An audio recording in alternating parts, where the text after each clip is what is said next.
It's been a long road getting from there to here. It's been a long time. Like I used to talk a lot with Scott Bakula. Like he was a really good guy, and we would talk well, when we found out we both like hockey, then we had a lot to talk about hockey because he was a big hockey fan, which is somewhat rare in the southern United States to find a lot of diehard. I mean, there's a lot of them, but LA is also very big, so percentage wise, it's still low. So for some reason, I didn't expect Bakula to be such a hockey fan. So once we started talking about hockey, it was just like that's all, like a 2-hour conversation about just that. But he was a good guy though. And he was good with the rest of the actors too. I've heard nothing but good things about Scott Bakula on set. Yeah. Yeah, he really is he had a way of, because a couple of the other actors, not a couple, but one of the other actors could be difficult, I guess. Yeah. That's a better word, short temper. But Bakula had a way of calming him down. Like, it was really interesting. He kind of was the captain. Like it's kind of weird, but he was more of a leader for those actors than you would think by watching the show.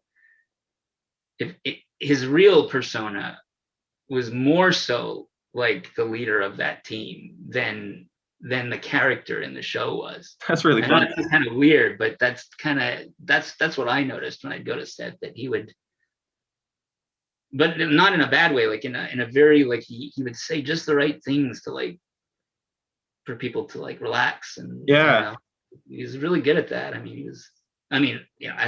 As a coworker, I think they really looked up to him. So Voyager is a little bit different though. I wasn't on set on Voyager as much, but still fun though. Never really spoke to, I only said a few words to Kate Mulgrew once I was sitting in her chair accidentally. I didn't realize it. Get out of her chair, but it was late. It was Dark Frontier. It was the Queen death sequence or whatever, and so I go to set, and we're supposed to wrap at 7 a.m. and it's like 4 a.m. And it's just like, oh man, everyone just wants to go home and sleep. It's like, yeah, everyone's tired and everyone's irritable and the director's not happy, and they're trying to get these shots, and you got Alice Creed in her full Borg uniform. So she's been on set for like longer than I've been there. I've been there since about 4 o'clock. She's been there since like the morning, and it took like 4 hours just put her in that makeup in the morning. Yeah. 4 in the morning, and she's been in that shit for all that time, and she was still pleasant.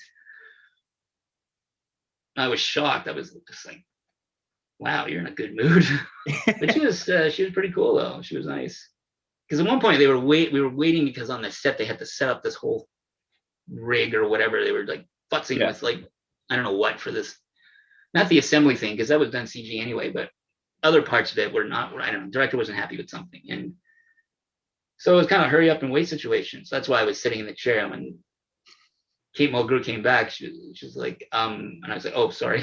So I moved to the chair behind me. She took her chair, but then a minute later, like, Alice Creed comes out, or she comes out, and like the Borg Queen comes out, and realized it was Alice Creed at that point, but Borg Queen, and she sits beside me, whatever, and then she starts chatting, but like her head is like, like it's like, you know what I mean? They have to turn the whole body, like. I've seen the getup she was in. It's like the Batman. It's like the first Batman thing where he has to like turn his whole shoulders. Yeah, he has to turn his whole body. If you enjoyed this video, why not give it a like? Maybe share it with a friend or an enemy. Either way, be sure to subscribe and turn on notifications to see more content here on Channel 73.